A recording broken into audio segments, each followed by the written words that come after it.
What's up, everybody? Welcome to GoJo and Golic. Mike Golic Jr., Mike Golic Sr., and Claudia Bellafato holding it down to the DraftKings studio in Boston. We got a great show for everybody. As always, make sure you download, subscribe, rate, review us, leave us a 5-star rating, and check us out here live Monday through Friday from 8 to 10 a.m. Eastern on the DraftKings Network, our YouTube channel, Samsung TV Plus, Roku, and more. Fun one coming up today. Claudia, tell the people what we got going on.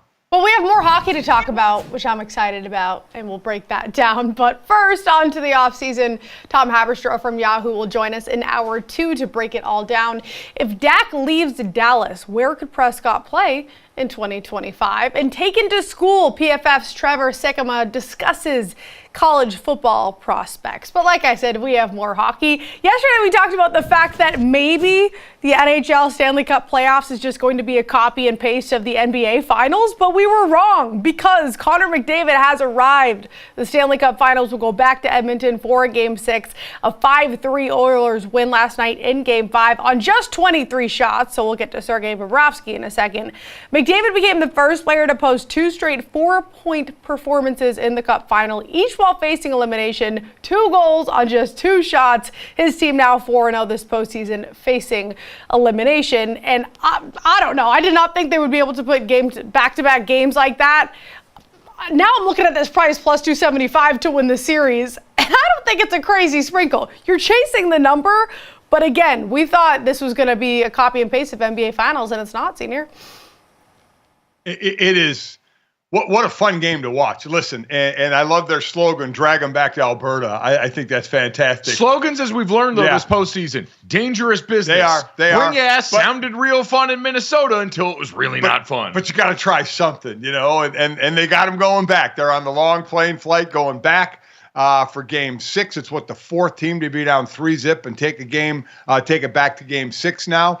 Connor McDavid is showing why he's the best player in the game, but they get two power play goals, something they struggled with. They get a shorthanded goal. What Connor Brown did in that first period when the Panthers had the power play and they tried one of those cross ice passes, just kind of passing the puck around. Connor Brown just sticks his stick out there and knocks it away and has a breakaway and scores. You're like, okay, right out of the gate, what's Bobrovsky going to do in the? Oh, I think we may have lost Senior, but he's totally right. The power play finally started working. We talked about the game prior, just 1 for 6 chances, but they got it rolling now. The odds for Game 6 is -125, which you could bet, but just hear me out. If you want plus money, it does make sense. If they can continue this going, now they're headed home. Instead of laying 125 on the money line for Game 6, why not just throw a flyer on plus 275? We have to talk about this ending too, because there's an empty net. Of course, the Florida Panthers had to go empty net to try and get extra man on. It was 4-3. Edmonton had 20 seconds to go. Matthew Tkachuk makes a crazy save on the empty net. But the worst case scenario is to have that crazy save be rebounded by nobody other than Connor McDavid. So he just seals the deal, guys. I mean, it would have been beautiful. It was a top 10 play for sure. But with 30 seconds left, it's not like they could make much of a comeback there. Yeah, it's still, though, one of those plays that would have lived in infamy were it not for, and I think I saw Bill Barnwell tweeting about this, what happened immediately in the wake after. That was playoff hockey. We see these guys selling out all the time, whether it's on power plays, throwing their bodies in front of the puck, or in this instance, Matthew Tkachuk, a guy who had been a part of almost dragging them, dragging back to Alberta, almost dragging them back into Game 5 with his performance as this went on, because they were shell-shocked early on. You could clearly tell here, Dad, because it's what we talked about the other day. We asked if there could be a carryover from Game 4 to Game 5, and this made me think of the movie 300, where they talked about their only goal was to make the God King bleed. And you made Sergei Bobrovsky bleed a little bit in Game 4, and you wondered what the carryover could be. And for the Oilers, it seemed to be, hey, now this offense isn't playing as tight. Hey, now this offense looks at the net and sees opportunity instead of sees a brick wall. And when you're doing that with a player in Connor McDavid, who stands to become one of only 2 players in NHL history to, as of right now, the track he is on, have a point on over 50% of his team's goals. The Oilers have 80 goals in the postseason, and right now he has either scored or assisted on over 50% of those. Would be the only one besides Wayne Gretzky in 88 to do that. So this is more of the kind of lore-building performance we expected from Connor McDavid this postseason. It is when you get your name alongside Wayne. And listen, McDavid's had an incredible career already and is going to keep going, just 27 years old. But he had been stymied early on in this, right? They were in a 3-hole hole for a reason, right? They weren't putting the puck in the net. Panthers were playing great.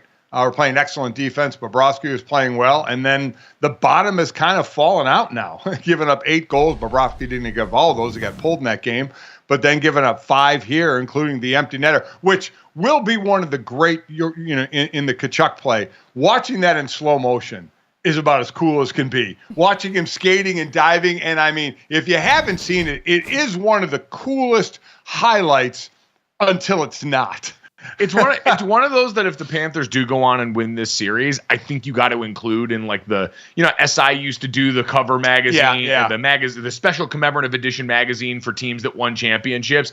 You've got to have like the overhead shot of that with him full triple extension on the ice and just completely ignore the results. Rule of cool. You've got to let that live on in infamy, despite the fact that it didn't help you here. But if it is one of those plays where Edmonton's able to come back, and now they got him. They dragged him back to Alberta. We're going to have a series that has covered more ground geographically than any in NHL Stanley Cup final history. We're going to have a chance for this to get real scary for Florida because all of a sudden that defense doesn't seem as impenetrable. And, credit to this Edmonton special teams we talked about in the lead up to Game 4 had been a complete non-factor. And now between shorties and back-to-back games, between what they were able to do in the waning seconds of some of those early power plays where you get a guy like Connor McDavid getting a late goal and sneaking one in, they've woken up there. And as the hockey has gone along, Edmonton has clawed their way back into this. It's awesome. Yeah, they have. And I'm wondering, Claudia, has Bobrovsky knocked himself out of the Conn Smythe? Even if he stands on his head in Game 6 and they get the win, you wonder, because all the goals he gave up in Game 4 and then obviously 5 in Game 5. So you wonder if he's kind of knocked out, or maybe, Claudia, he's made the odds to make money really nice on him now. This is where we say the value is if you want to buy the dip. But I think you're right. He would have to absolutely stand on his head. And even with that said, Barkov is still ahead of him at plus 230. Connor McDavid, though, is minus 150. So shame on me for not talking about the value on Connor McDavid. We talked about this game the other day because we were so focused on the fact that Sergei Bobrovsky went from minus money to just over even. But before the finals for Conn Smythe McDavid, plus 250. Before Game 4, 16-1. Before Game 5, plus 650. Today, minus 150. So it makes my stomach sick, Senior, if we're going to talk about the market value here. It was on McDavid. It is no longer. Did you just hear the slip from Claudia, though? We should have known then. Connor McDavid, Conn Smythe McDavid. It rolls right off the tongue. Really it was right there for us. She just let that one out, and we should have seen the campaign to get him the Conn Smythe. Should have been too tantalizing to pass up, especially once it got to over plus 1,000. Did you use the line, buy the dip? Buy the dip. Buy the dip. Like stock. I haven't heard that. I mean, I get it. I've never heard that line. You've never heard that line even in like stocks? You're a 60-year-old man. 60-year-old man, I still haven't heard buy the. I know buy low, sell high, but I didn't hear buy. I haven't heard buy the dip. I did. I have. What do you want me to tell you? Hell yeah. I mean, I get it. When I heard it, I was like, oh, I like that. I like that saying a lot. Dad's going to go back home and call his financial advisor today. Have we been buying the dip here or what? What are we doing? Yeah. I want to talk a little bit of financial strategy with you guys here. I know what I'm talking about. Freestyle something for you here. Whatever. Have we thought about this dip coming up? Buying and buying it on the dip. As opposed, don't want to sell the dip. All right, I'm sorry. No, it was a little bit surprising again for someone that holds a business degree from Notre Dame where we're out near campus right now. All right, you're going to bring that up. I'm a little bit stunned. Like I'm a humble film and television major. We didn't study the stock market when I was here at Notre Dame, okay? That's one thing they don't study enough. I wish they did. There should be more things like that. Teach you how to stock market there. You know what they can teach you? How to buy the dip. They can. And Claudia almost helped us buy the dip. So thank you, Claudia. I will say there's some people out there that will say, well, now's the time if you think the Oilers can go out and win this. Connor McDavid's only going to get pricier.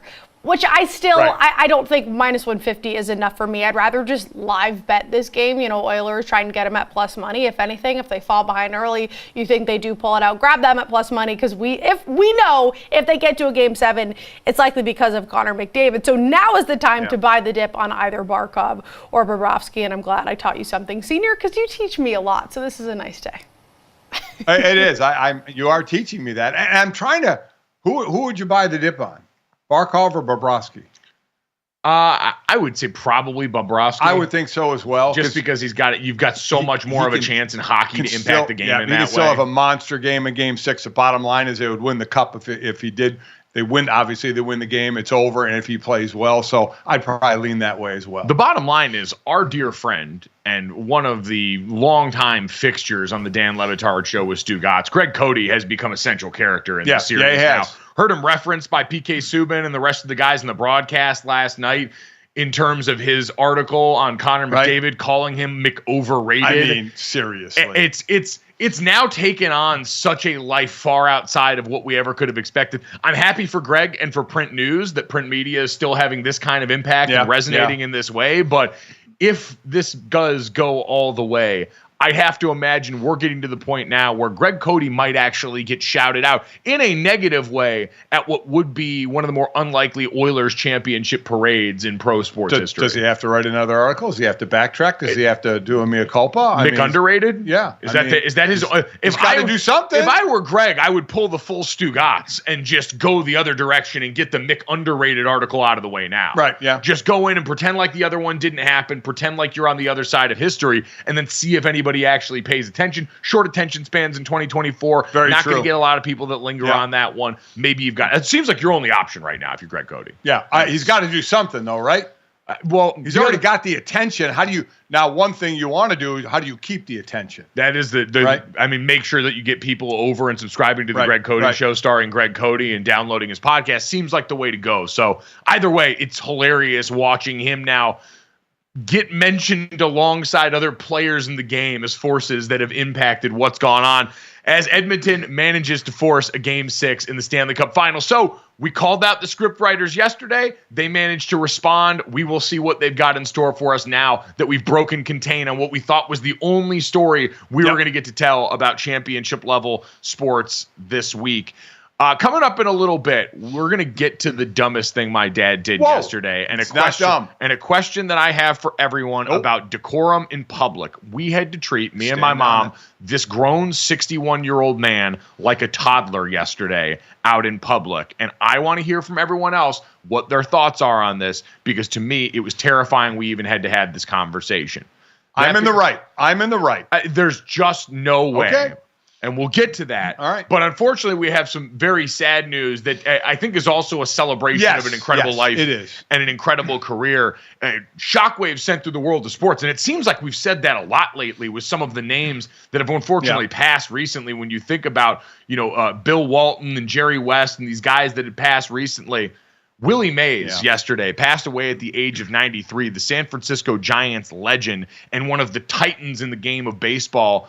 Passed away, Dad, and you're seeing now the shockwaves all throughout, certainly the world of baseball, but I think in sports in general, where this figure and name that everybody knew, I think always in the back of their mind, but so many people, especially around my age and younger, hadn't seen, that is being talked about again rightly today as one of the greatest, if not the greatest overall baseball player, offensive and defensively, to ever live. And you hear some great tributes by ball players. And I think in baseball, you get some of the older guard hanging around the game more than in the other sports.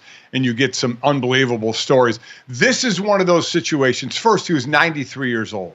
Okay. It's sad, the passing, but this is a life to celebrate. Yes. All right. So this, again, I always say for the younger generation who only heard the name Willie Mays in stories, is to Google him and learn about him and watch highlights and read about him and just what he was to baseball, what he meant to baseball, and how he played the game. He played the game like a kid.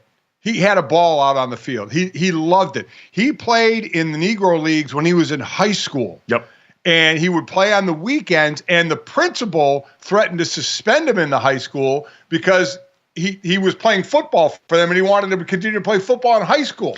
So Willie Mays and his dad agreed to he'll only play in the Negro League home games so he could play high school football for his high school. I mean, it's incredible. And then he got signed by the New York Giants, who eventually obviously moved over to San Francisco, known for that catch, 1954 World Series Game 1, over-the-shoulder catch, who Willie himself said, I made at least 10 catches better than that catch in baseball. He is truly a five-tool player in baseball. I mean, just an incredible player on what he was able to do. 24, you can read the numbers, 24 All-Star games, 12 Gold Gloves. I mean, it's ridiculous, the stats getting into home runs and stolen bases on what he did and what he meant to baseball. I saw so many stats that just don't even seem real from a player who also played in an era where the park he was in with the Giants wasn't as favorable to hitters. Right. You were dealing with a different park. You were dealing with different wind and weather that probably limited him from me even being greater.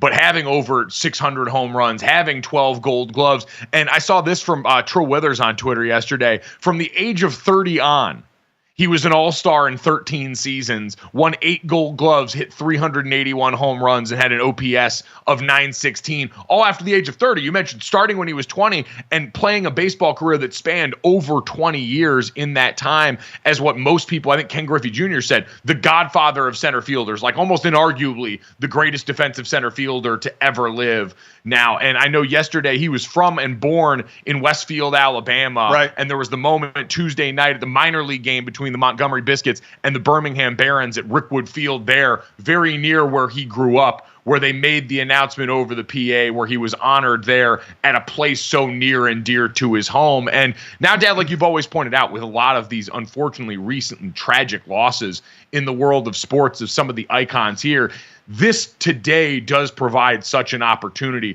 for a new generation. We've talked so much about baseball trying to recruit younger fans. What a great sell then to be able to point to this player whose style of play, whose joy for the game, who as an ambassador for the game, was something that's so easy to sell to anybody and remind people of the important history of the sport. And it also brings to light again one of the dumbest things I see in this sport, and it's Baseball Hall of Fame voting. Oh, yeah. There is only one player who got 100% of the votes, and that's Mariano Rivera. Yep. Next up was 99%, I think, what was Derek Jeter. Willie Mays, after you read his stats and what he did, got 94% of the vote. And listen, this is an inconsequential thing because bottom line, he's in the Hall of Fame. Sure. But to me, and I remember talking about this for years, the ridiculousness of the voters saying, we're not, no one is 100%. Obviously, Mariano Rivera is, that they're not fully 100%. They have to get together and decide who's not going to vote. Because who's not going to vote for some of the guys, you know, that weren't 100%ers, that should have been 100%ers, you know, after Derek Jeter, Ken Griffey Jr., Tom Seaver, Nolan Ryan. These are guys with higher percentages that should have been right in the Hall of Fame. Yet they don't get 100%. It's one of the biggest jokes I see. Again, it means nothing because they're in the Hall of Fame. Sure. I get it. But it's just one of the ludicrous things I have seen in baseball. And they're thought of, no, we're not, no one's 100%. And then obviously one is, but they're going to keep everybody down after that. It's ridiculous. This guy, one of the greatest to ever do it. Just an incredible, incredible career. And we mentioned that field in Birmingham, Rickwood Field. May's death comes just 2 days before the Giants were actually scheduled to play the St. Louis Cardinals at that field to honor him and the Negro Leagues. We had seen recently the move by Major League Baseball to incorporate the Negro League statistics into the Major League Baseball record books, honoring and truly seeing the performances of some of the greatest baseball players of all time that just didn't have the opportunity to play in major leagues for forces far larger at that time. This was a guy who when he got signed to play in the majors or to brought up from the minors, didn't want to go because he didn't think he was ready. Went to the majors, was 0 for 12 his first 12 at-bats, and then his first hit was off Warren Spahn, a home run, and that started it all. Started it all there. Missed a couple of years serving in the name of the country to only come back and continue a prolific career. And now, unfortunately, a life passed, but what an incredible life well lived. Willie Mays passing away at the age of 93, one of the greatest baseball players and men of all time.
Welcome back to GoJo and Golic. All signs point back to JJ Redick in LA after their plan A didn't work out.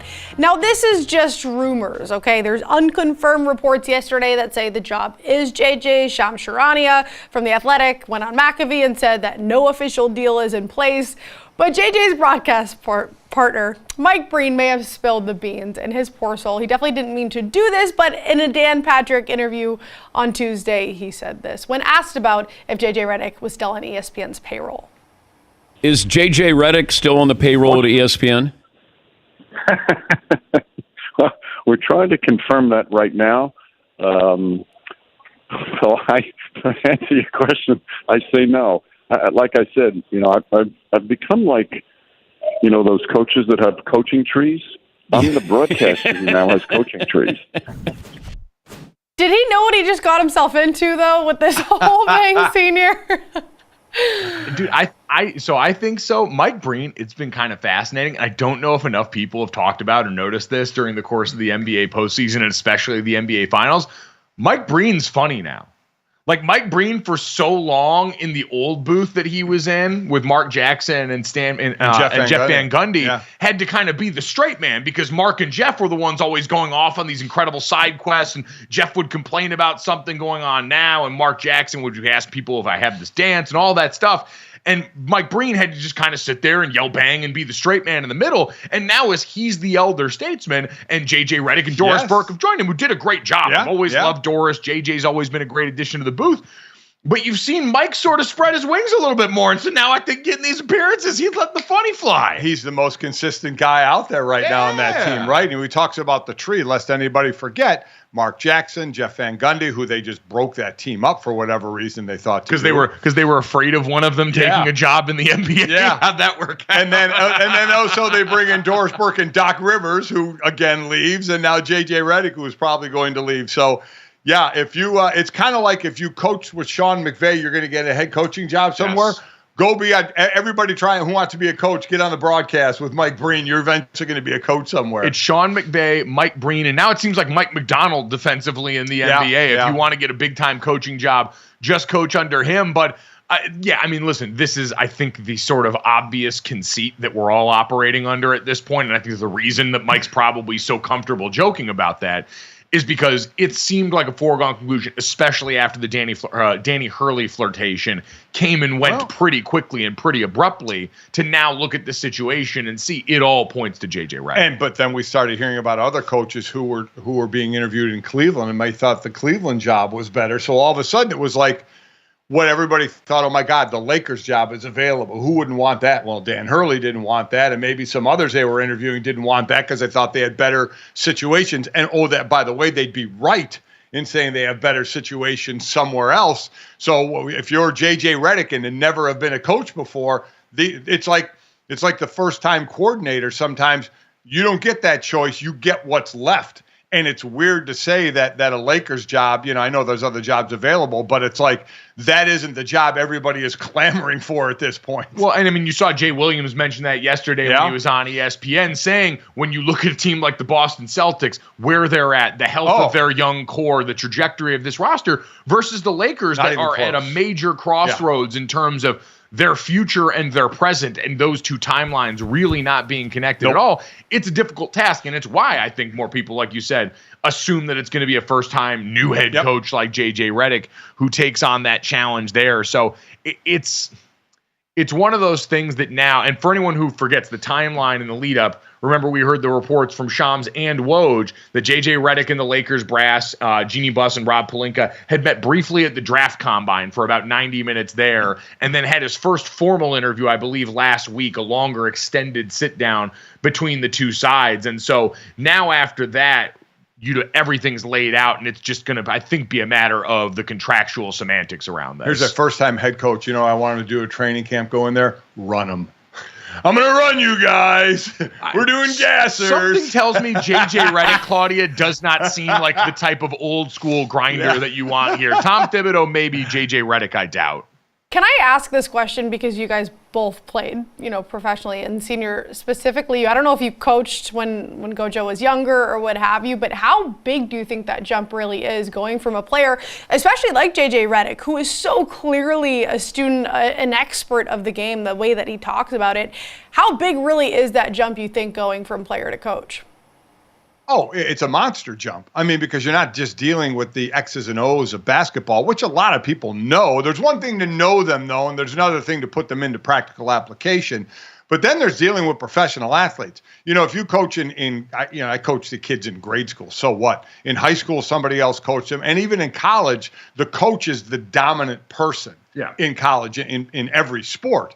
But you get to the pro level, and now the players are making way more than the coaches for the most part. And the players, especially in basketball, there's not a sport where a player has more power than in basketball. So the dynamics become very, very different, where you're almost making sure you get a coach that fits in with your players instead of hiring a coach and he's going to mold our team to what we want. That's not going to really happen in the NBA. I will say, I think that makes this transition easier for JJ than if he was going somewhere like college where that's expected of you, because in professional sports, you're more of a collaborator in some instances, especially now. I think a lot of people tend to value in modern coaches and younger coaches is being more collaborative, being willing to meet players and schemes where they are, as opposed to that old school square peg round hole. You're going to do what I say, and that's going to be it. JJ Redick comes from being a player where he was collaborative. He's working with the other players to figure out a solution to their problem with that level of mutual respect that comes with both being in that profession. And now when you move over to coaching, especially on a team with LeBron James, where what a he did the Mind the Game podcast. JJ knows exactly what kind of mind he is there. And so you can lean on that and make it a little bit more of, hey, this is almost like being back in that team environment, rather than having to come in and figure out the whole structure for how you want to lay out a coaching staff and lay out a plan. I don't know which is better. I mean, say you go to college and you say, okay, this is my plan. These are my assistants. This is my plan. Let's get everybody on this page. It requires you to have a plan, though. And I'd imagine a guy like JJ Redick has a plan. I don't know if it would work or not. Well, I'm saying he does, but first-time head coaches, they don't know what they don't know when it comes to that. I agree. Seen it time and time again. That's why, to me, I think I would rather go in and say, this is my plan. I want to implement my plan. He's got to go right into a situation where he does have to. We say the word collaborate, and in other terms, it could be butt heads with the great players that he's going to be coaching. And now all of a sudden you're coaching, but now you gotta, am I coaching this right? Is it good for him? Is it good for him? Let me talk to them all instead of saying, this is what we're going to do. Let's go do it. What you just described is team leadership, even from the player side, though, right? Yeah, but you're required to lead different guys differently. You're required to work in I'm just saying what you're talking about there is closer to being a player than going out and dictating with an iron fist to a group of people what the role is. That's closer to what he used to do. I don't even know if it's dictating with an iron fist, as opposed to just putting your scheme in and getting your guys to buy into your scheme, as opposed to now having to deal with not every player on the roster, but the top players on the roster. You want to try this? Is this not working? How do I do this? I don't know. Do you maybe second guess yourself because of that? Because you want to try something, but all of a sudden the best player, the second best player doesn't like it. Now, do you have to change it because of that? I don't know. I don't know if I'm a first-time head coach. I don't know if that's the way I want to go about my business. I'm just saying it's more similar to being a player than the other version you described. I agree, but now you're a coach. And that's more used to. I'm saying he's done that before. I don't think we agree on this. So that will be a little bit. We definitely don't agree on this because I'm right and you're wrong. Well, then, guys, you throw in the mix at how many minutes do you give Bronny? Because you don't want to upset LeBron James, and it looks like they're going to pick up Bronny. The whole drama of that. What are the odds on that, or your little computer there? Bronny going to the Lakers now. Oh, it's the favorite, plus 150. Big drop off. Yeah. Suns at plus 650. Yeah, he's going there. So good luck, JJ. Have fun with that. So we're buying the dip. Oh, I don't think this isn't exactly the dip yet. Not the rumor that he's going to another team, drive that Lakers price up, which again, you're not Woj or Sham, so you don't have the power to do, and thus can't create a dip. Okay. Good job, good effort, though. First time, first run. All right.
right, welcome back to GoJo Golic, Mike Golic Jr., Mike Golic Sr., and fresh off a segment of being right in the face of my dad being wrong. This seems like a perfect opportunity to bring this up and bounce this off Claudia and everyone else listening at GoJo Golic on Twitter. Something that happened yesterday. Are you going to explain this? Because you're going to jade it. No, I'll present this as down the middle as I can, knowing again. Or I can explain my side. No, because there's no way you're gonna do this justice. So let me help you out here. So yesterday, we're all out at Notre Dame right now. We've got our Golic Family Subpar Classic going on this weekend, Saturday and Sunday.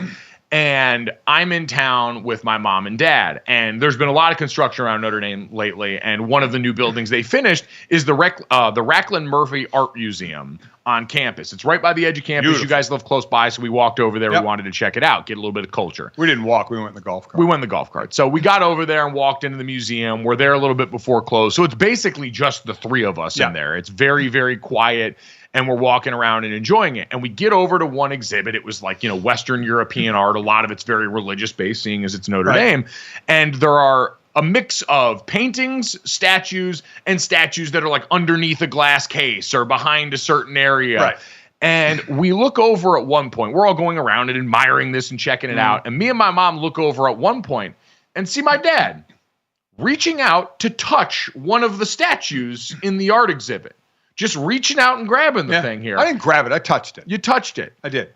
And we went over there and obviously told him to stop doing that, to which he responded, there's no sign that says to not touch this particular exhibit, and there's no case over it, so why wouldn't it be touched? So, Claudia, I would ask you, going into a museum setting, is there ever a world where you would have walked in and thought, yes, this is an exhibit that I'm supposed to touch? I wouldn't go into it thinking that, but your dad's just a curious George. I don't see anything wrong with it if there was no sign. I have to take senior side here. There you go. I do. Boom. Way to go, Claudia. Nothing wrong at GoJo Golic on Twitter. Should you touch the art in an art museum as an adult? Because you and your mother were saying you could damage it or whatever. You could. Okay. Then put a rope or cover it. Do it like there was plenty of other exhibits that had a glass casing over it. Did we check? We checked later on. Okay, we did. In the pamphlet, and what did it say? Okay. It said, don't touch. Who reads the pamphlets? You are given a pamphlet with a map on it. It's just like a contract. Who reads a contract? Who reads the fine print? Okay? I don't read the fine print. I meant the fine print of a contract. I don't read the pamphlet. Now, your mother, when we were out to dinner later, had the pamphlet, and it said, please do not touch. Okay, I get it.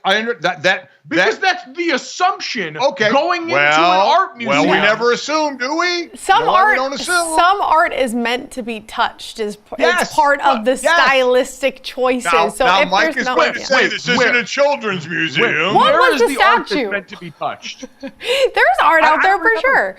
It's about the texture. I don't know. I don't remember what this. I wanted to feel what the texture was on. It was like a stone type of material. I just wanted to feel the texture, and I got berated by the two of them. And like I said, I'm looking around. I said, then why is that covered? Mm-hmm. Why is that behind a rope? You know what? Why are they saying it's obviously you look at that and you say, okay, I can't touch that, but here it's right out in the open. I'm going to feel it and see what the material is, and I'm going to touch it. So I get it. It says in the pamphlet that they give you, if you want to take it, you don't have to take it. So if I refuse to take the pamphlet, I would have no idea that you can't touch some of these things because there's no sign or no case over it. I stand by what I did. I think it was in that moment, like I realized what my parents went through walking around with me and my brother and sister when we were toddlers. And you've got to like shoo kids away from things that they're not supposed to do. No, because I would fear you. Well, you should at least know better. Toddler me had no clue. You fear a kid may have, if they're eating something, have something on their hands. Oh yeah, we shouldn't fear that with you. The same man who also ripped 3 loud farts in the silent museum to make himself giggle. See, no. Okay. And also as a kid, you lost Claudia now. She's not on my side anymore. When I paint the full picture, art fun fully intended, it doesn't sound as good, does it? One thing has nothing to do with the other. I think they're very well connected. You trying to act like you don't have greasy little fingers or might knock something over in there? You would fear that a 6-year-old would knock something over. I'm not going to knock. Did you look? You might not knock something over. What do you think? I'm going to stiff arm the thing and knock it up? Come on. Seriously. Yes. You think I'm some monster. I think that you're like the rest of us, maybe a little bit clumsy at times around extremely fragile art. This wasn't fragile. It was stone. Again, no rope, no covering over it. I want to hear from people. All right. I just at GoJo Golic on Twitter. No signs. Is it wrong to touch the art? No signs, no nothing. Nothing that says this piece of art exposed right out here can't be gently touched.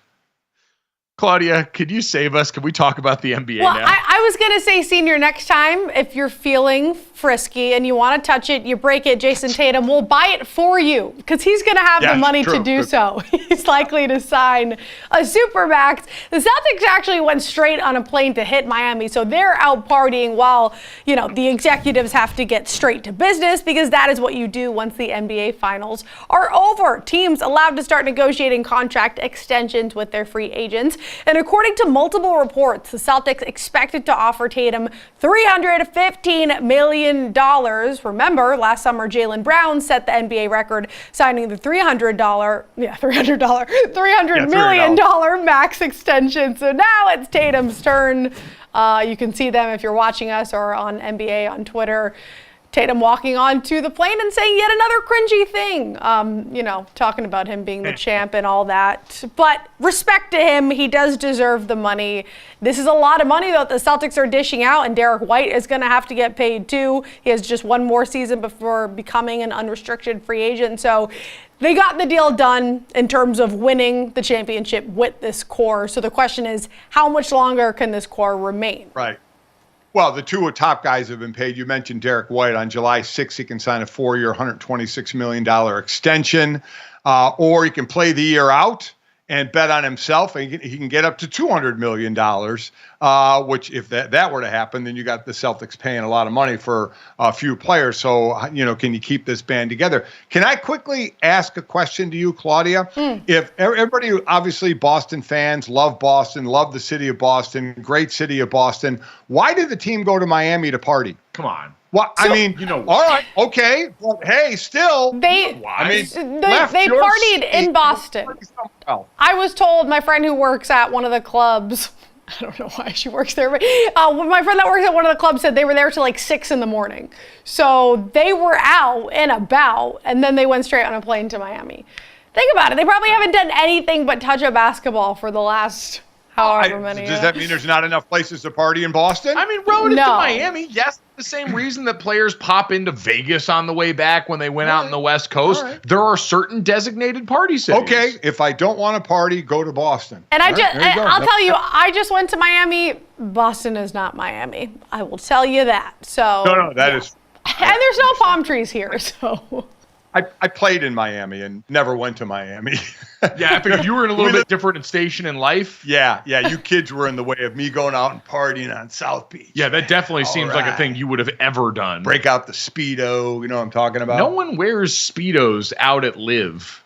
Wait a minute. I'm talking about 1993, not 2024. I still don't think anyone did that. Oh, no. I'm not saying no one wears Speedos in 2024. It's a UK thing.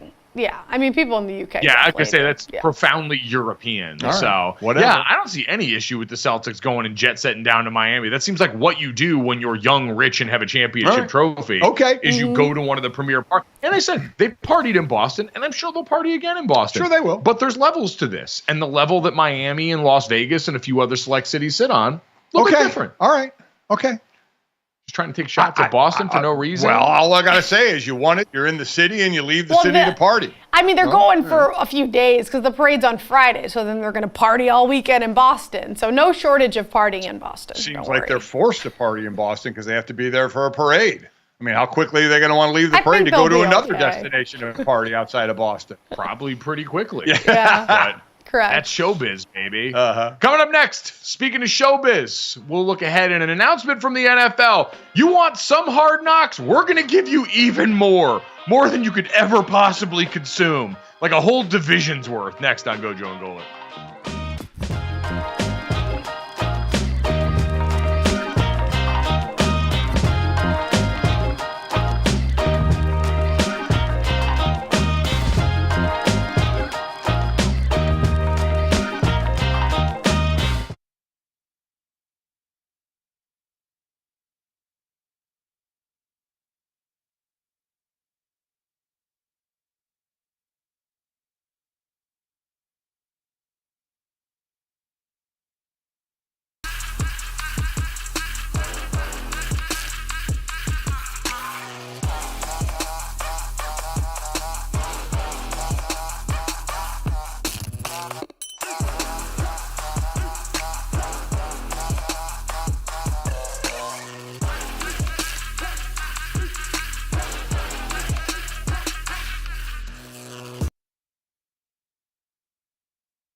Back here on GoJo and Golic to talk some NFL, as GoJo teased at the end of the last block. HBO and NFL Films are releasing a Hard Knocks in season, but instead of focusing on just one team, we get four, because we're going to a whole entire division. AFC North, Ravens, Bengals, Browns, Steelers. We're going to play a little game called On and Off. GoJo, we'll start with you. For each team, starting with the Ravens, give us one storyline you want to see in Hard Knocks when it comes to on the field and then off of the field. Yeah, which, by the way, I should make it very clear. There's no way in hell I'm going to watch this.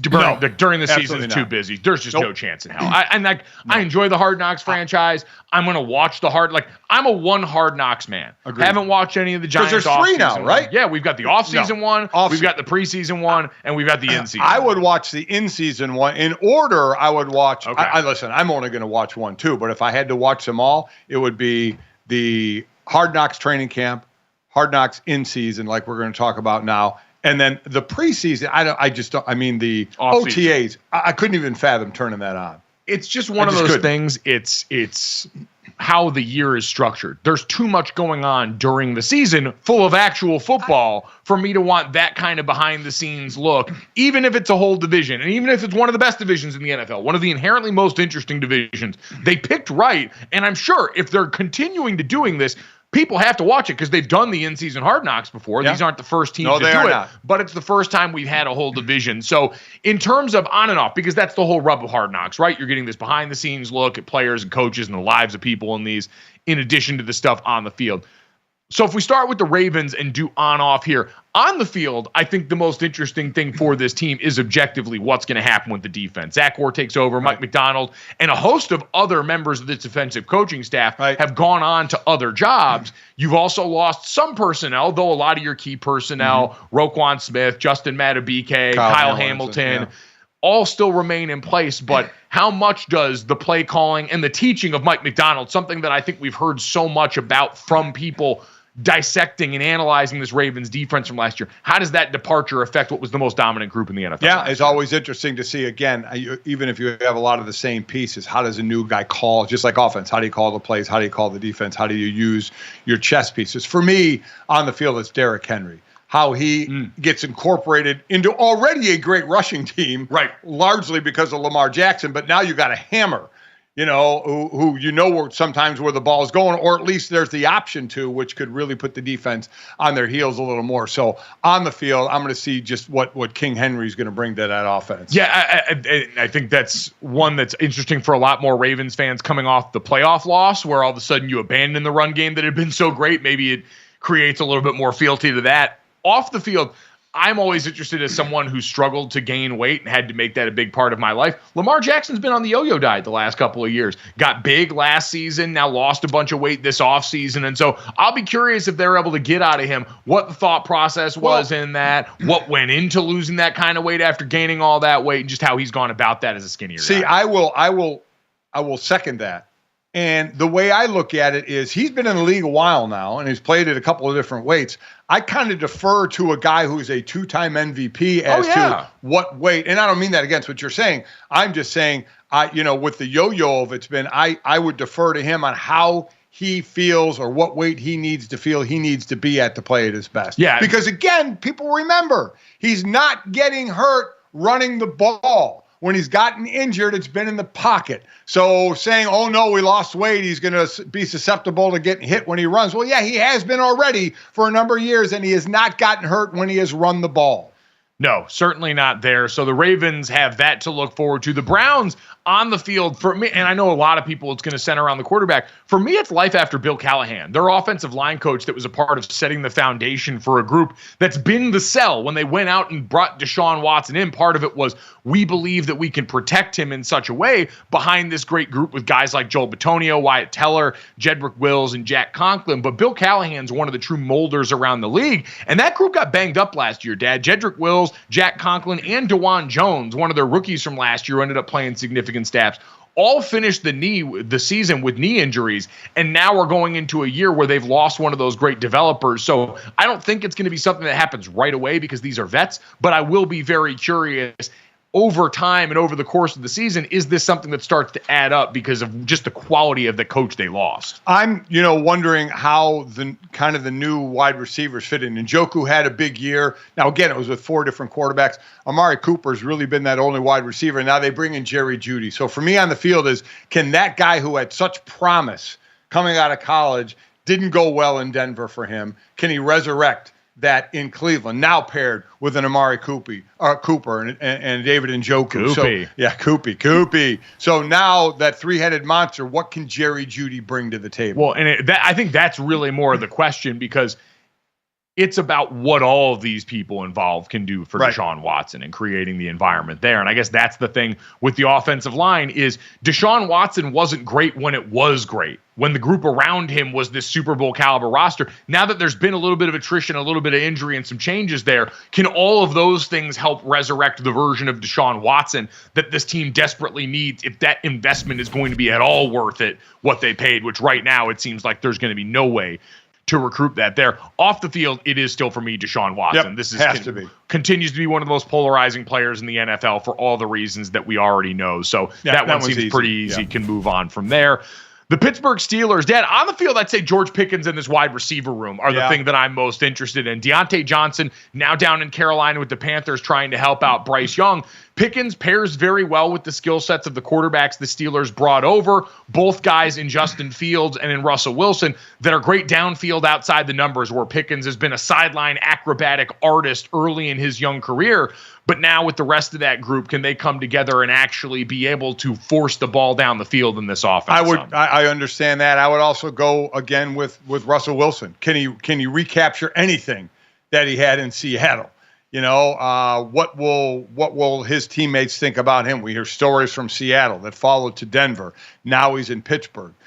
Pittsburgh, and we think, is in the toughest division in the AFC North. What's he going to bring? Can he revamp or bring back what we saw in Seattle? I don't know if he can or not. And then obviously with Justin Fields just kind of sitting there over his shoulder. But to me, how is Russell Wilson going to look? Obviously, honorable mention here, the youth movement on the offensive line. Broderick Jones, last year's first-round pick. Troy Fautanu, this year's first-round pick. And Zach Frazier, their second-round pick, all in line to get a bunch of early playing time and potentially be starters for these guys, trying to protect those quarterbacks, reviving their career. Off the field, Mike Tomlin speeches, right? Yeah. Mike Tomlin went through the ringer this last year. People talked about his job more publicly than ever. And so seeing him back in the saddle with the Mike Tomlinisms that we've become so accustomed to over the last 2 decades, huge win. I completely agree. I'm glad he got the extension. Still, people, it's amazing. 17 years, never below 500. I mean, it's an incredible stat. And that's great, but now people in Pittsburgh are saying we'd like to win playoff games again for the first time since 2016. Yeah, and actually starting to see some attitude or some different personality on the field that you're not used to seeing with a Mike Tomlin team. For the Bengals, Dad, on the field, this one, I tend to lean O-line heavy again just because that's been so much of the story now. And I think with Joe Burrow, at this point in his career, we've seen, yes, he's capable as a prolific passer. They overcame that in a season where he got sacked 70 times and still made it to the Super Bowl. But now you've got the brothers Brown, Orlando and Trent, not actually brothers, but both incredibly large men with the last name Brown, along with Amarius Mims coming together in an offensive line. Ted Karras got an extension at center. That group's got to be able to protect him because you've got Joe Burrow now waxing poetic about his football mortality. He's been beat up so much. Yeah, on the field, for me, it's the defense, second to last. I mean, in yards given up. So I think that part needs to tighten up. You have the ability to score if everybody stays healthy on offense, but that defense is, how much you want to look at numbers. There's more to it than just numbers. But this and I like Lou Amarillo and what he does on this defense. And that was where I wanted to go off the field. Lou Anarumo, who's been one of the guys they've managed to keep around there. What kind of head coaching aspirations does he continue to have? What kind of interest should there be after an offseason where we saw a lot of quality assistant snatch? Yeah, we did there. So, and obviously you have to put into play here Joe Burrow and his health, because we've had 3 off seasons now or training camps where he's been hurt, from a knee to a wrist to an appendectomy. So, guy needs to stay healthy. He does. So lots of interesting in the AFC North, even if I'm not going to watch a single bit of that. Lots of interesting as we head into the NBA offseason. Our buddy Tom Haberstroh going to come and help us forecast all of it next on GoJo and Golic.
We're back here for hour 2 of GoJo and Golic to talk more NBA Finals. Although it has recapped, we're going to give you some numbers when it comes to the betting recap, because the Mavs-Celtics Game 1 was the most bet NBA game of all time by handle and bet, so public and sharp money. All 5 games from the finals are in the top 10 for the most bet NBA games of all time by handle. This year's NBA Finals had over 1.2 times the handle and bets than last year's, and the most bet players of this year's final by bets: Luka, Tatum, Brown, Irving, and Derek White. So let's give Derek White that new contract because he deserves it. To break it all down, we're joined by Yahoo's Tom Haberstroh. Tom, thanks for joining us. Thanks for having me. Tom, are you surprised Derek White able to make his name onto the medal stand alongside the two duos that we kind of knew were the face of this series? Well, when you lose a tooth like that, you're destined for greatness. And the glory, there is no end to the glory. Once you put your face down into the hardwood like that and lose a tooth, I feel like you should be etched in the annals of not just sports, but also the Louvre and et cetera, et cetera. I agree. And you then just show it. You just throw the mouthpiece away and just smile and show that your tooth is cracked. I thought your eyes just light up. I thought you heard the Louvre, another art museum where you could apparently go touch art. Tom, we want to talk about NBA basketball with you here shortly, but I got to ask you this question. We went with my dad to an art museum yesterday, and we look over in one of the exhibits, and he's just touching one of the statues to feel how it feels. Would you ever feel comfortable going into a museum and touching the exhibit pieces, even if they weren't blocked off? Okay, I'm going to tell you a story here real quick. In college, I went to Amsterdam with my buddies, and my buddies, you can take part in all sorts of fun edibles and such in Amsterdam. And there happens to be a Van Gogh museum there, and we all went. And my buddy had a little too much of the Philosopher's Stone's mushrooms and saw a Van Gogh painting and decided to reach out and touch it. And like a textbook spear, like a tackle, where it's just like unbelievable how just crisp it is. Well, the security guard decided to tackle my buddy in such a way that all of us were like, oh no, horrified. And he got thrown so fast out of that Van Gogh museum. And I just went outside to go check on him, and he's just curled in a ball, fetal position, not from the shame, but from getting spear tackled by the security guy. So do not touch the art, and especially don't do it at the Van Gogh Museum while you're tripping. Listen, I was just going to say, it's in Amsterdam where basically anything goes. So apparently, except touching Van Gogh. Well, listen. It doesn't Van Gogh. All right. I didn't touch the paintings. All right. It was. You're one standard deviation point away from reaching out and going, Tom, if the painting looked nice enough for you and you wanted to know the texture. There was nothing about wanting to touch a painting. It was a sculpture, a statue.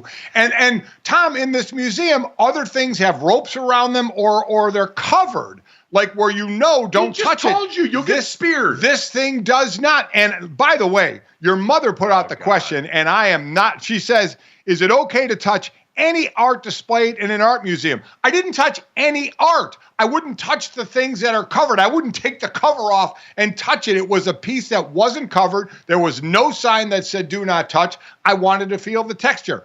I stand by what I said, and luckily, nobody tackled me. Nobody could tackle you. Let's get that straight, right?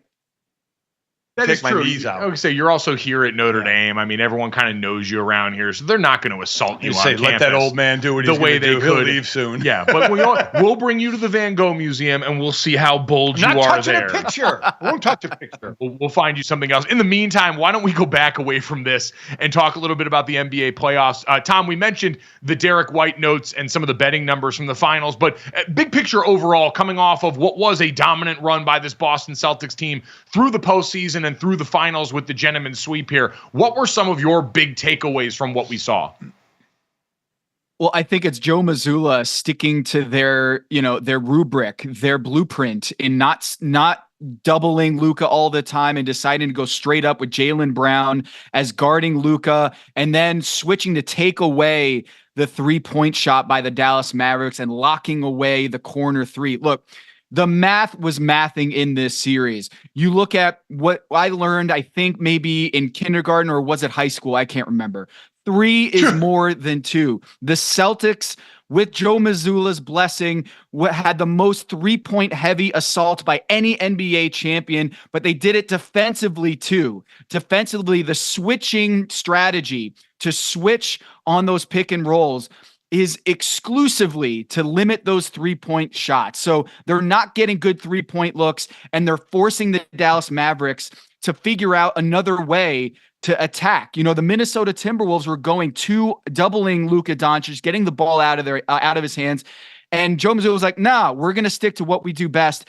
3 is more than 2. Offensively, they had more threes, 22 more threes than the Dallas Mavericks, and that was by design. Offensively and defensively, they stuck to the math. 3 is more than 2. This was the most 3-point heavy team in NBA history to win an NBA title. About 50% of their shots were from beyond the arc, and we'll see if that's something. This is an NBA league that is a copycat league, and I'm wondering if more teams are going to be like, yeah, let's play that 5-out system. Now we know a 5-out system can work in ways that the Golden State Warriors didn't do it, the Lakers didn't do it. This is a new brand of basketball, and we'll see if other teams are going to copy what Joe Mazzulla and the Boston Celtics did. So that's on the court. How about off the court, Tom? The one difficult, you can watch basketball and kind of see what's going on, but to understand contracts, money, and taxes and all the different levels in NBA is ridiculous. So I guess the easiest way to ask the question is, can they keep this team together with all the financial situations that are upcoming? They can, but it's going to be a struggle. They're going to be okay next year. Next year, they're going to bring everybody back, but Jason Tatum, Derek White, they're up for extensions. And we'll see what kind of discounts that Kristaps Porzingis or Drew Holiday will be willing to accept to keep the core together down the line. Those are questions for down the line. The real thing here is, Jaylen Brown, 27 years old, winning the finals MVP, and then Jason Tatum also in his prime. Can they run it back and start a dynasty in the next couple of, 2-3 years? It's almost impossible. The reason why we talk about the dynasty thing and keeping the core together and winning multiple chips is because only a few teams have done it historically. And we want to say that the Boston Celtics are tailor-made because they have multiple stars and they're in their prime. But I want to throw this stat at you. This team, with their 5 guys, Derek White, Jason Tatum, Jaylen Brown, Kristaps Porzingis, Drew Holiday, they have an average age of 28.4, that core 5. The Detroit Pistons, when they won in 2004 with Chauncey and Ben Wallace and Rip Hamilton, Tayshaun Prince, Rasheed Wallace, I think that's like the roughest, comp for this team right here. That team was 2 years younger on average. An average age of their core was 26 years old, and they never got back to winning the title again as a unit. So just underscoring how hard it is to not just keep the team together, but get to that mountaintop again. We had this dynasty talk with the Denver Nuggets last year and with the Milwaukee Bucks. But as you're seeing, they're young, but not so young that we think that they can get back here again and again in the coming years. Do you factor in, though, the Eastern Conference right now that seems comparatively so much weaker than its Western Conference counterpart, and saying that, hey, until further notice, the Eastern Conference has to belong to the Boston Celtics? 100%, Mike. I really think that when you look at the road ahead for the Boston Celtics, that's the biggest thing that they have in their favor, is not just that, Giannis Antetokounmpo and Damian Lillard struggled this year, but they were hurt, continually hurt. And one thing we know about injuries is the one thing you can predict with future injury is previous injury. So these guys are going to be rehabbing, getting back into shape coming next season. And a lot of these guys are going to be playing at Team USA on the Western side too. So when you look at the Boston Celtics, that's the best thing that they got in their favor, is not just that they got the core back next season, but also, are they really, losing sleep at night because the Indiana Pacers or the New York Knicks and OG Anunoby's already, having a little chirping about how he's not excited about his extension status with the New York Knicks. And of course, the Miami Heat, we'll see how they reload. Joel Embiid wants to add a third star to the team. We'll see if he can get that. But the Boston Celtics right now, they don't have to deal with Victor Wembanyama. They don't have to deal with Luka Doncic and Anthony Edwards and the rest of the Western Conference. They just have to focus on getting back to the final stage, and that's an easier path than the Western Conference guys have. What are we looking at as possibly the biggest move this offseason to help another team try and get the title? I think everyone is looking at what the San Antonio Spurs are going to do, not just from like what they're going to put next to Victor Wembanyama, but look at the Atlanta Hawks. Are they going to go get Trae Young and bring Trae Young, a guy who's an amazing floor spacer, not the best defender, but when you're next to Victor Wembanyama, that's not necessarily what you need.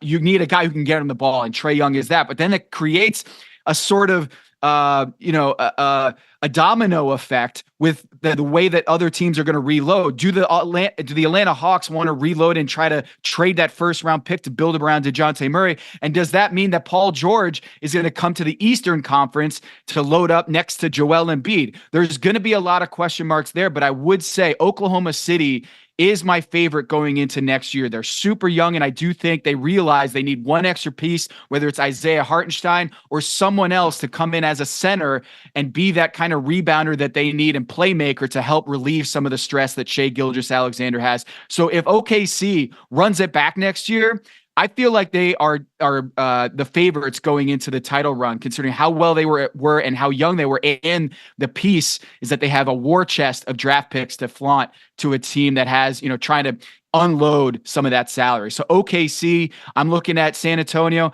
but at the top, watch out for Daryl Morey and the 76ers with Joel Embiid. If he can stay healthy, man, that's the biggest variable, but they still need a third star. Yeah, Daryl Morey always one to wheel and deal, but I just got a little bit of chills right there thinking about Isaiah Hartenstein over on that Oklahoma City group that got bullied a little bit of the inside, Chet Holmgren and company, when they matched up with the Dallas Mavericks. And Dallas is where I want to go with you next, Tom. This team makes a run that most people didn't see coming. They were electric coming off of the trade deadline. Obviously, defensively, so much change for them. But then things fell a bit flat in the finals. What do you think was the biggest issue that plagued them during the finals, and how do they go about addressing that this offseason? They needed a Chris Middleton type, and PJ Washington can be that. A guy who can create and not have Luka and Kyrie be the only creators there offensively. And I think PJ Washington as a swing piece has the ability after a half season with the team. Remember, Daniel Gafford and PJ Washington were coming over in a mid-season trade. They have a full training camp with Jason Kidd and the rest of the team to acclimate and to talk through, like, hey, what is the best way if they're bottling up Kyrie and Luka? What are some actions that PJ Washington can be a 20-point scorer like Chris Middleton, who was that swing piece for Giannis and Brook Lopez over there in Milwaukee? And of course, we saw Aaron Gordon kind of blossom into that guy in the championship team last year. I want to see whether PJ Washington can fill those shoes or whether they go out and try to get another wing player that can be that. But Kyrie Irving has to be better. There's no doubt about it. If they want to win the championship next year, they have to get more out of Kyrie Irving, who did not meet the moment and did not overcome the Boston Boo Birds. And I think Kyrie Irving is the biggest reason why the Dallas Mavericks underachieved this postseason. But I do think that PJ Washington, him elevating into an Aaron Gordon or Chris Middleton type, can really elevate this team to another level. Where are we on the Lakers coaching search? I think it was JJ all along. I understand the talks about Dan Hurley and him being a candidate for them, but the Lakers offer to Dan Hurley was evident to me that they kind of smelled like something wasn't right. If you're going to have a chance to get Dan Hurley and feel like he's going to take that job, don't you offer him a much more competitive offer than being the 5th, 6th highest paid coach in the NBA? So to me, it was JJ Redick all along, and maybe there was a Hail Mary that they kind of thought maybe we had a chance with Dan Hurley, but ultimately, I don't even think that would have worked out anyway. JJ Redick, to me, is the front runner. And what I would say is probably of all the candidates that they described, he and James Borrego, I think would be a good match together, as James Borrego has head coaching experience, a great offensive coach, philosopher. And I do think that JJ Redick and James Borrego as like a head coach and associate head coach duo could be a good fair shot. But I do think that the Lakers, it's going to be, no matter who takes that job, a really tough ask to get LeBron James and Anthony Davis to return to the title. And then look at what happened to Frank Vogel and Darvin Ham after that. Frank Vogel wasn't the head coach of the future for the Lakers. He was axed just a couple seasons later, and Darvin Ham only got a season plus with the Lakers. So I think when you look at JJ Redick, he is going to try to follow in the footsteps of Steve Nash and be a player turned coach without any real coaching experience. But even Steve Nash, He was a consultant with the Golden State Warriors and built a bond with Kevin Durant, which is one of the reasons why he got that job with the Brooklyn Nets. And even he only lasted 2+ seasons and underachieved, I think, with the expectations on the Nets. So it's going to be tough. It's hard to predict who will have success as a head coach in the NBA. But JJ Redick is smart, and it seems like he has the buy-in from LeBron James. But when things go south, we'll see if that is something that will be combustible in that situation without head coaching experience. See how that podcast goes in that sense. They better keep doing it. It should be contingent him taking the job on them still having to do that podcast even after a loss in the front end of or second end of a back-to-back. Completely agree. So JJ's let's put JJ as a coach of the Lakers. Is he coaching Bronny James? I think so. And I think the Lakers are going to try to move up in the draft to make sure that they don't have to wait at 55. I suspect that they'll try to offer some sort of flotsam or some sort of salary cap relief or what have you to move up into the second round to still get him, but make sure that there's no teams that are going to be playing funny business and try to hold him ransom in a potential, hey, LeBron, we got your guy. Why don't you come down and play for Utah or play for Indiana, what have you. I don't think that you're going to see the Lakers give up the opportunity to bring in Bronny James. And I am working on a story, a lot of research I've been doing that suggests second generation players do way better than expected. You look at Jalen Brunson, of course, with the New York Knicks. He was a second round pick that is now 5th in MVP voting. We see this time and time again. A lot of second generation athletes, legacy players like Bronny James, like Seth Curry, like Gary Payton II, who was undrafted like Seth Curry. They don't get drafted. And a lot of it, I think, is because of the fact that people put undue expectations on that player and don't see the second generation, the son of an NBA player, as his own player. They always compare him to his father. And I do think you guys might know a little about that. Mike, do you feel like it was just, you couldn't even achieve those heights because everyone looked at you like your father, and you did have, I think, a better career than even you give yourself credit for. I think you have as much to do with Bronny. I think you probably see yourself as the Bronny of the NFL, right? Is that what I'm getting at? 100% here.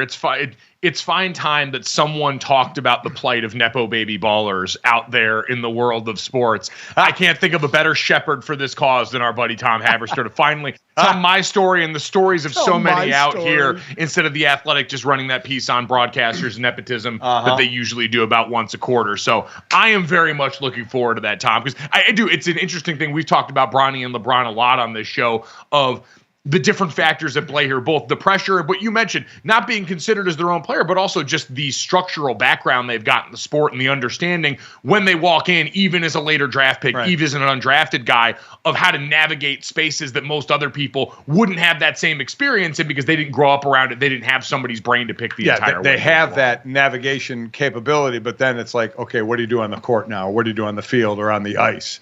And that's where the undue expectations can certainly come into play. Certainly. So very excited to check that out. Always excited to check out Tom's work. Again, TomTheFinder.com is the Substack you can check out. Read him over at Yahoo. A bunch of great stuff here. And not touching the exhibits at the Art Museum. A man of culture, Tom Haberstroh. Thank you, my friend. We appreciate it. Anytime, fellas. Thanks, Tom. It just you heard him say it. Dude got laid out. I wouldn't touch a picture. Okay. What if the picture looked really touchable, though? What if the texture was interesting to you? Maybe it had some stuff hanging off it. I mean, art can take a lot of liberties. There's something about a picture I wouldn't touch, but there was something about a sculpture that was not enclosed or roped off that I thought, maybe this is touch art. I want to be there so badly for the museum that actually has well-staffed security that just takes you out and have to wheel you to the hospital after you decided that this was the touch art museum. Put up a sign. Says don't touch. Okay, put up a sign. The sign is called the front door to the museum. It wasn't anywhere there. I didn't see it. Put up a sign.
Bryce Young is putting his rookie year behind him. Yes, that was 2024 when they went 2-15. But he's focusing on the mental aspect of it all. He graduated from the University of Bama in 3 years with a degree in psychology. His father was a therapist in the mental health field for 20 years. His mother, a special education teacher. His father, a psychologist. This is a quote from Bryce Young. He said, "It's helped me through my whole life, the good, the bad, indifferent, making sure that myself internally, I'm okay. Luckily, I've been very conscious of that my whole life. So I've had a lot of practice compartmentalizing things and trying to have healthy habits." Like I mentioned, Carolina went 2-15 last year. Their win total at the DraftKings Sportsbook for this season is 5.5.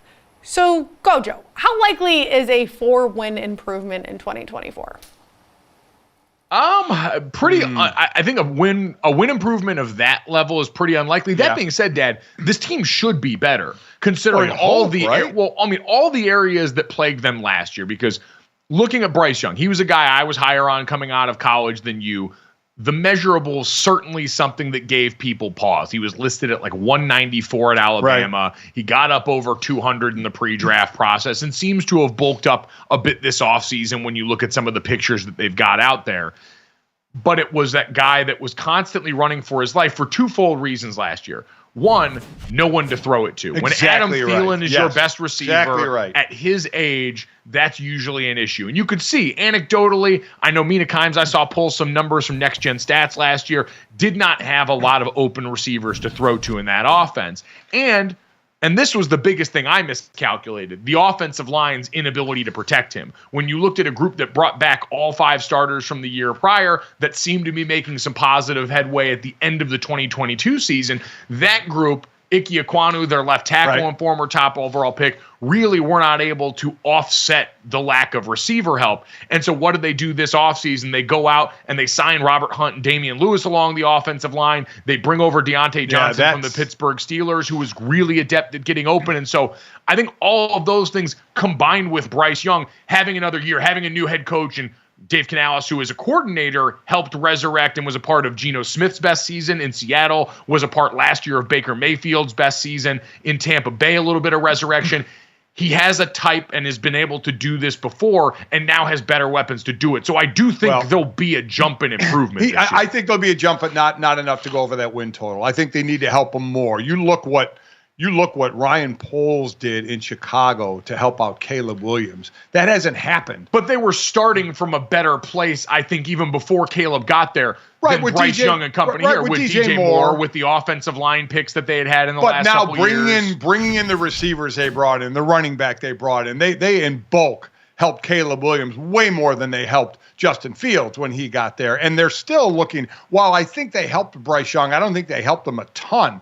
But, I mean, coming off the disparity of 103 receptions for Adam Thielen, then the next closest was 43 by Jonathan Mingo. I mean, Deontay Johnson should absolutely help that. He should help there. Xavier Legette, who they brought over their first-round pick out of South Carolina. Jatavian Sanders, one of the best pass-catching tight ends in the history of the University of Texas. Oh, I love Jonathan Brooks, the running back, who was considered one of the best in the country. Like, they went out between the draft and then veteran players coming in and brought in help at all of the problem areas. And I think specifically when we talked about those O-line players, small quarterback, what do you think? You want it up the gut. That's what we talked about even with Brock Purdy, who's another guy undersized in San Francisco. And when he had issues, it was up the gut. There's a premium for that. And so their interior offensive line help that they brought, I thought was done with the height and stature of Bryce Young in mind. I think they're moving in the right direction. Don't get me wrong. I do, between the draft and free agency. But it's not going to, I don't think it's going to create a win total higher than what Claudia talked about. So I guess the question becomes,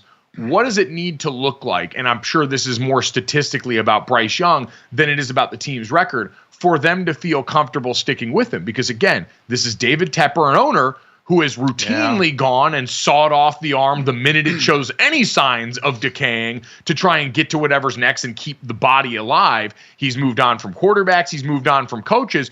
Would he do the same to their pick, Bryce Young? The only reason I ask is because our buddy Bill Barnwell, great writer and analyst over at ESPN, tweeted the other day that he's doing a piece on Dak Prescott, the Dallas Cowboys quarterback, who we know has been the subject of a ton of conversation this offseason.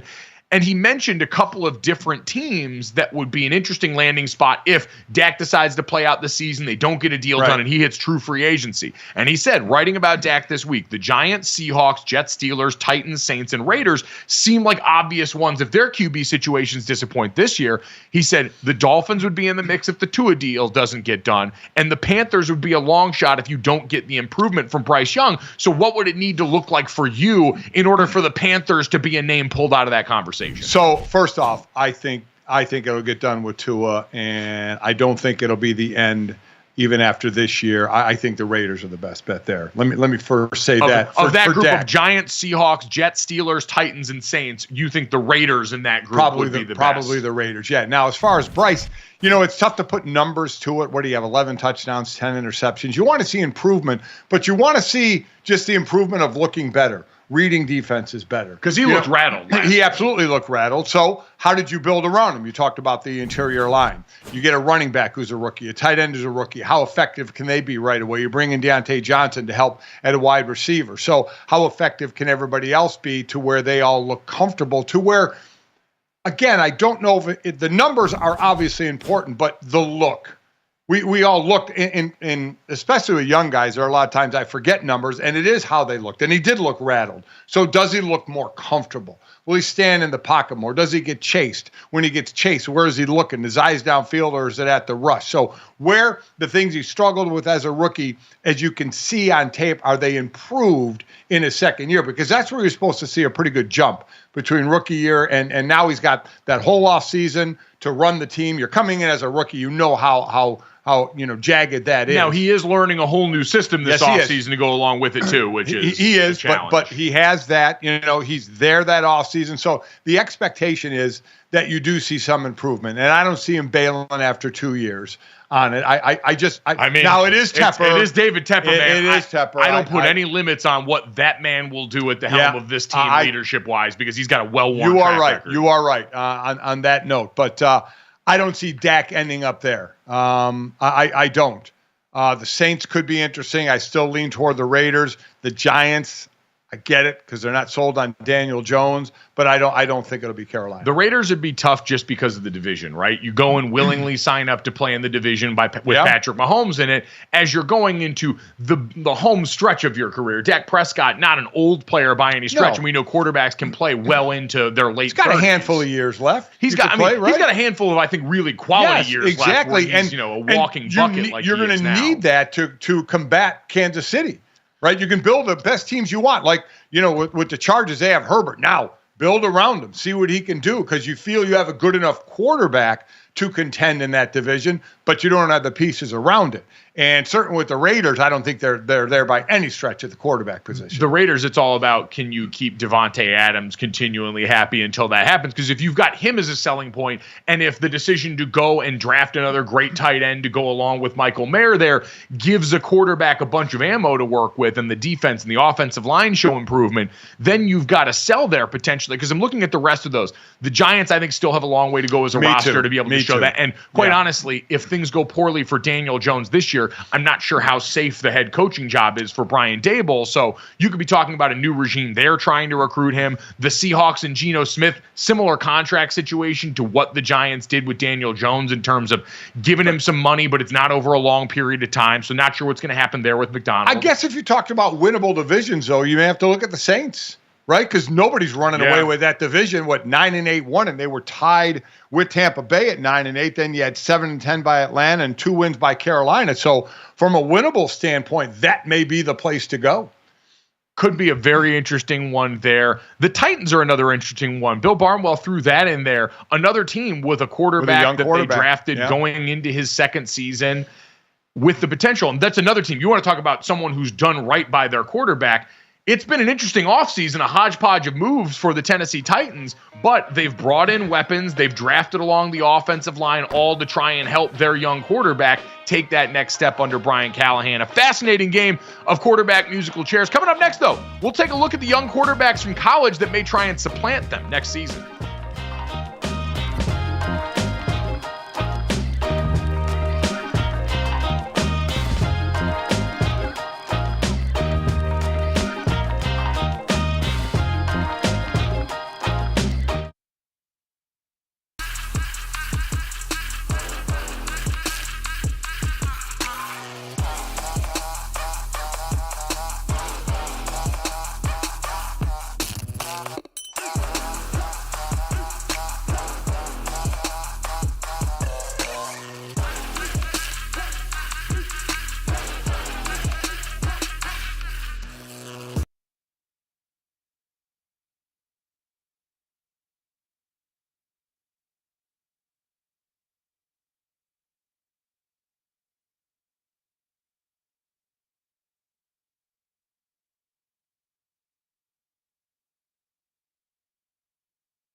Welcome back to GoJo and Golic. Mike Golic Jr., Mike Golic Sr., and Claudia Bellafato here. And we were just talking about some interesting NFL offseason quarterback drama starting to build up already for some of the young players that we were just talking about in college, Will Levis, Bryce Young, and the quarterback class from 2022 that now is already on trial for their NFL lives in some people's estimation. So what better time to already look ahead to the 2025 NFL draft here and bring in one of our favorite featured guests here, Trevor Sikkema, the lead NFL draft analyst over at Pro Football Focus, kind enough to come back here and join us. And Trev's one of the real sickos. If you're not checking out the NFL Stock Exchange with him and Connor Rogers, you're missing out because they already are looking ahead at next year's quarterback class. So, Trev, first off, good morning. I would ask how the offseason's been treating you, but you never seem to stop.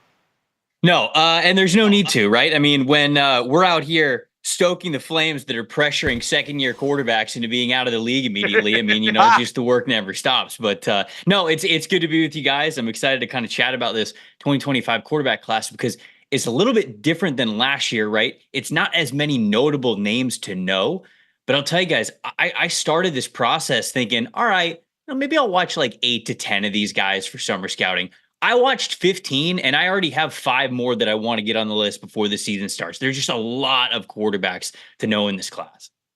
So dive into that a bit because everybody is just on the surface saying, well, this next quarterback class is nothing compared to what we just had with all the quarterbacks going in the first round. So why is this quarterback class intriguing you? Yeah, I think that there were some signs last year that pointed to NFL teams doing a lot of future scouting and thinking, hey, if we really need a quarterback within the short term over the next 2 years, we've got to get one in this class. And when I say this class, I mean 2024, right? We see so many quarterbacks go in the top 12 because of it. There was a lot of teams that were quarterback desperate, and there were a lot of teams that did not want to wait a year. Now, I think that's because, okay, there's not a Caleb Williams at the very top. We didn't know Jaden Daniels was going to evolve into what he was going to evolve into, but even Drake May being in that conversation as well, it's not as star-studded at the very top. But there are a handful of players where I think you're going to see a lot of quarterbacks come into the league with a chance to become starters. Maybe it's not these, okay, guaranteed 100% franchise changers, but this next class coming up in 2025 could really reshape what is the middle part and maybe back end of the starters in the NFL. There's just a lot more depth. And I think we've seen that with the COVID year kind of coming to an end, right? We see a lot of quarterbacks who, all right, maybe they're not first round picks. They're going to stay around that extra year just to get another extra year of experience. Maybe they'll hit it big like Bo Nix did when he went to Oregon, like Jaden Daniels did when he went to LSU, like Joe Burrow did when he went to LSU as well. So they're all trying to do that, and they're all getting that, extra year to try to prove this is whatever the best version of themselves is going to be going into the NFL. So like I said, it's not as top heavy as last year's was, but there's a ton of depth and a lot of players who could eventually become starters one day. So I want to get to the depth with you at some point, but why don't we start at least what you perceive as the top right now? When you look at the 2025 quarterback class and the guys getting ready to kick off this fall, who do you have at the top of the pile right now?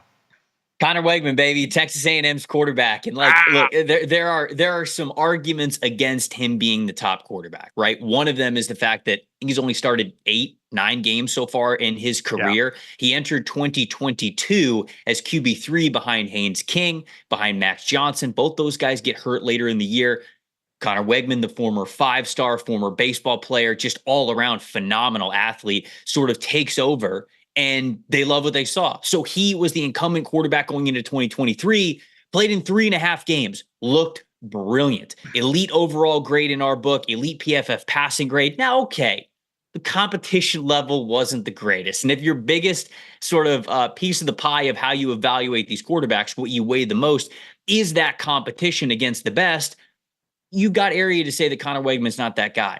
But from what we saw at the beginning of 2023, especially going back to how I set up this quarterback class, knowing that there is no Caleb Williams, there's not a Drake May, there's not a this king that we have to unseat at the top on the Iron Throne of this quarterback class, Wegman's got a chance to be that guy. And from what I saw from him, he's got adequate NFL arm strength. He's got some beautiful touch on his passes.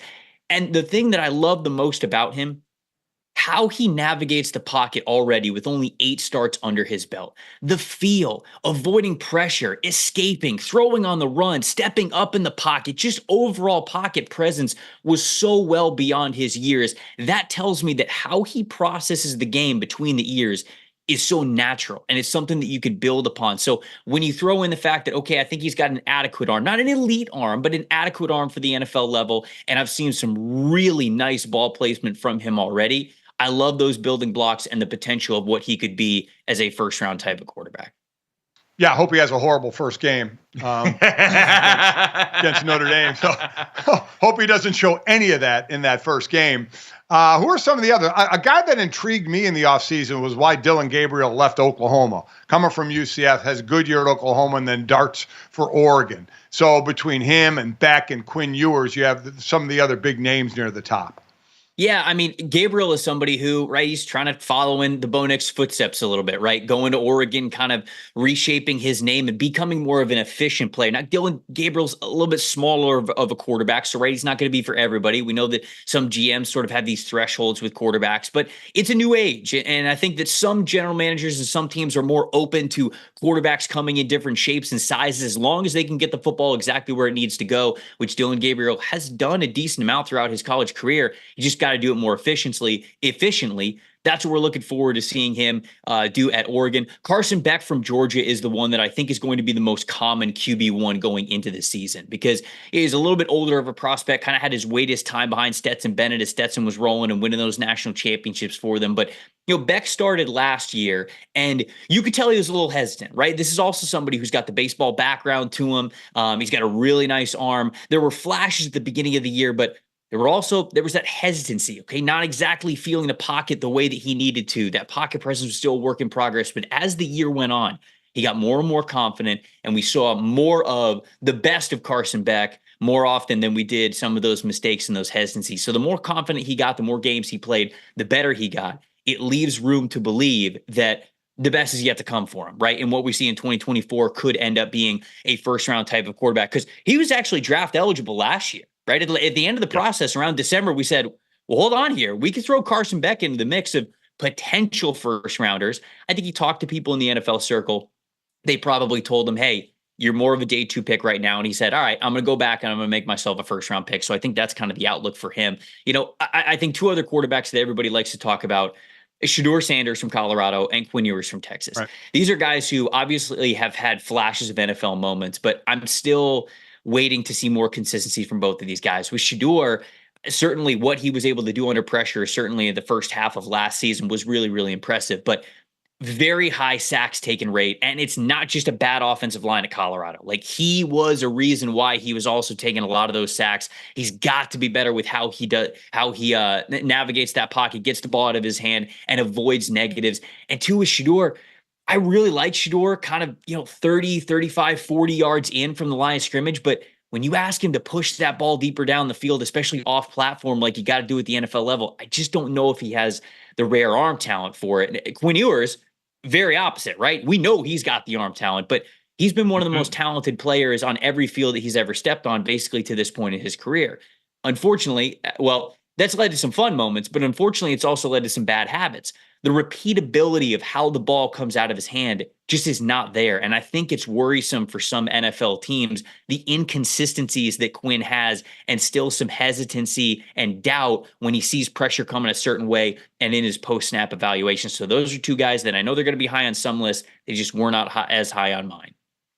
Well, a great name to keep an eye on there. Certainly the Wegman one, I think, is going to jump off the page for a lot of people here, but always someone whose opinion you want to keep track of. Trevor Sikkema doing a phenomenal job over at PFF. Check out the NFL Stock Exchange. Him and Connor do an awesome job with that. Plenty of great offseason content coming everybody's way. Trev, thanks so much, man. We always appreciate it, and I know we'll talk to you again here real soon. All right, brother?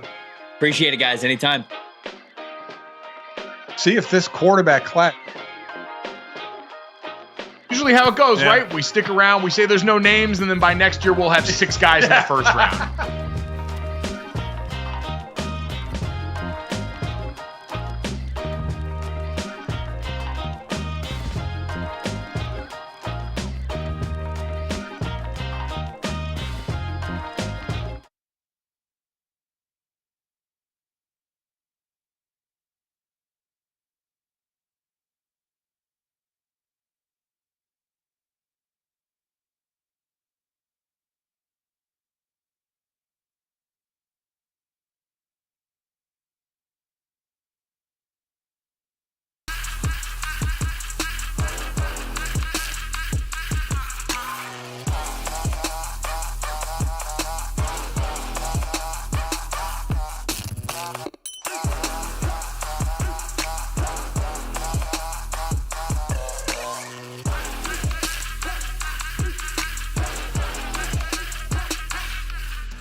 All right, time to finish off the show the way we always do. This, that, and the third. 3 quick stories to send you off into the day. Make sure you download, subscribe, rate, and review us. Leave us a 5-star rating and check us out here live Monday through Friday from 8 to 10 a.m. Eastern on the DraftKings Network. If you miss us there, you can catch the best of GoJo and Golic noon to 1 p.m. Eastern, wherever you hear VSiN on the radio. And if you missed that or any of our great guests, thank you to Yahoo's very own basketball analyst Tom Haberstroh for joining us and talking and breaking down the NBA Finals and offseason, which we will get to more of here in just a minute. And Trevor Sikkema, lead NFL draft analyst over at Pro Football Focus, co-host of the NFL Stock Exchange, taking a look at already some of the 2025 NFL quarterback prospects getting ready to play their final season of college football. Dad, how are you feeling, by the way, this morning after getting drubbed in the poll concerning you touching your art mother museum? skewed it. Her wording of touching any art, basically saying, hey, is it a free-for-all when you walk into a museum, you can touch any art? Which is how you treated it. No, it is not. Farting all over things, I had told you, things. again, that has nothing to do with our conversation. It's your general approach. Nothing was roped off. Nothing had a casing over it, or I didn't lift anything. So it's not touching any art. It was touching art that has no sign around it or any kind of impediment around it. I touched it. I feel okay about that. I think it was worded poorly. The wording was, is it okay to touch any art displayed in an art museum? 84.8% of the over 1,500 votes so far have said no. I would say no to that because the way it's worded, to touch any art, no, it's not okay to touch any art. I touched art that was not blocked off or had any sign of no touching. So that's what I did. Dad, so I would have answered no on that as well. You can put your own poll up and we'll figure it out. Should you touch Sydney, the museum in an art me. as an adult was also put out on our show's Twitter account, and you're still losing that one. Speaking of losing or maybe winning, let's get to this.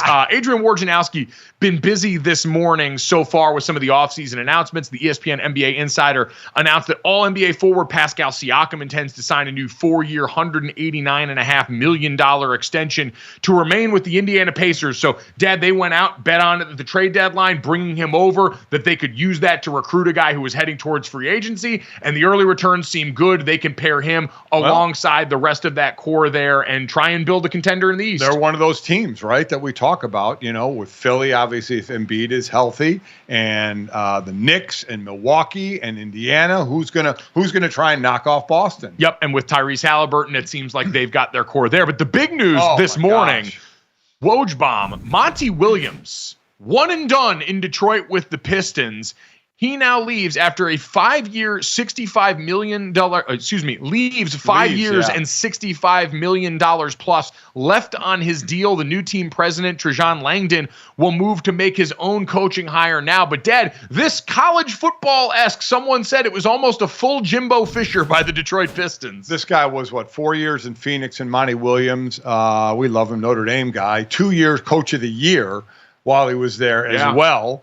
Goes to Detroit, signs that massive deal, now can sit and make his $65 million. This just always stuns me.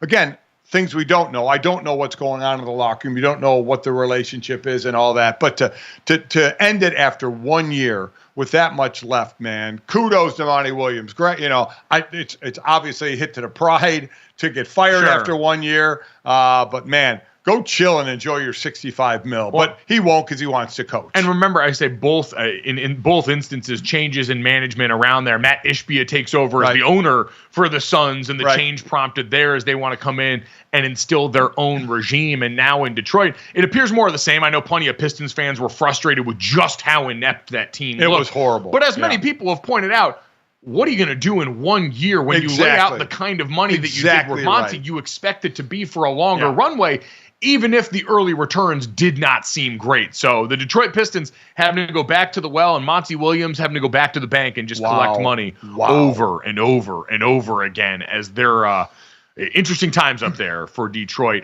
Claudia, let's get to that. Tiger Woods, also long money and also now long time exemption. Yes, long-time exemption into any PGA Tour event starting next year. An additional signature event sponsor exemption will be created to recognize Woods in his own category, having reached an exceptional lifetime achievement threshold of more than 80 career wins. The exemption, voted through by the PGA Tour Policy Board, enables Wood to participate in all 8 signature events for the rest of his life. or career, whichever way you want to put it, each of which has substantial prize money and limited fields. And the reason I say the rest of his life is because I just can't picture Tiger Woods stopping. It's like he gets into a car wreck. We never thought he would come back. He comes back, and I just feel like it's going to be weird to talk about golf without Tiger Woods. So he'll pick and choose. Again, it's a limited field tournaments. It's 8 of them where it features top players. It's increased prize money as well. Some of them don't have cuts. These were what people looked at as the response to the Live Tour popping up. Exactly. Smaller fields, less cuts, more money for guys watching their Live counterparts. Exactly. And Tiger's not going to golf in all 8 of them each year. He'll pick some, I'm sure, and because we know he's going to try and golf in the majors.